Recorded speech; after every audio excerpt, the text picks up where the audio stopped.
Zamir, do ta fillojmë me 100 vjetorin e flotës luftarake detare, dhe përse 100 vjetori, kur si mas asaj çka dion flota luftarake është krijuar në 45-ën. Dhe sigurisht më mirë se ju nuk mund të flasi kërkush, pasi ju keni qenë djali i kundër admiralit Abdy Mati, që ka drejtuar flotën luftarake detare në momentet më të nxehta, jo vetëm marrëdhëniet e Shqipërisë me Rusin, por kanë qenë marrëdhëniet më nxehta pikërisht që ishte një përplasje më e fortë e luftës ftohtë midis perëndimit dhe lindjes.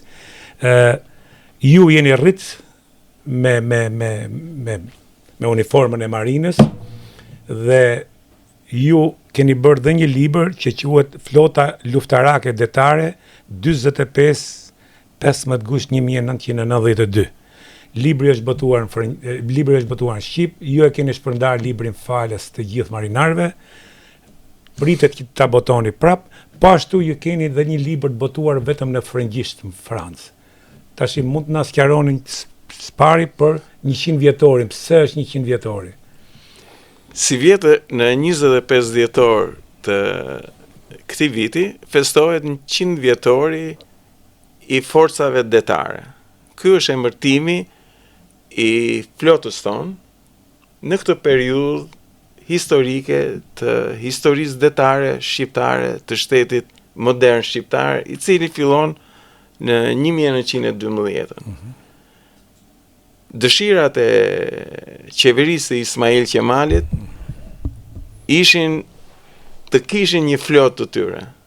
Dhe kjo shprehet në dokumentat historike të kohës dhe kërkesën e Ismail Qemalit, drejtuar Austrisë dhe shteteve tjera, për ta pajisur shtetin shqiptar të asaj kohe me flotën e saj. Kërkesë e cila nuk u realizua edhe me këmbguljen e Ismail Qemalit dhe qeverisë së tij. Po kështu, qeveria e dal nga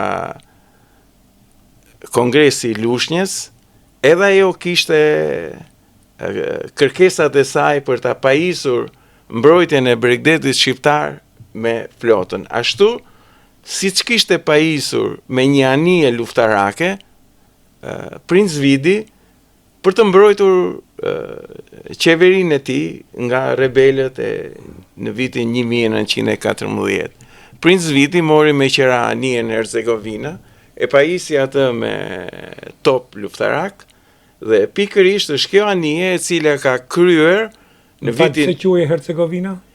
Ishte anije marrë me qira nga shteti shqiptar, dhe shteti shqiptar e pajisi me një top luftarak, dhe me këtë top në Bregdetin e Kavajës, ajo ka qelluar forcat rebele të asaj kohe që ishin kundër qeverisë Princ Vidit, domethënë qeverisë shqiptare të forcat rebele të Haxhi Qamilit. Po. Të cilën po ky është një aksion luftarak që për ta bërë çik bisedën më interesante, Haxhi Qamili pastaj u vlerësua nga regjimi komunist si hero, nuk e di, dhan titull shumë të mëdhej, një njerëz që ishte një dumbabist, dhe dumbabistët nuk na mungojnë dhe sot, fatkeqësisht. Pikërisht është politika që ka shef interesat e saj, dhe sipas politikës duan të bëjnë dhe historinë.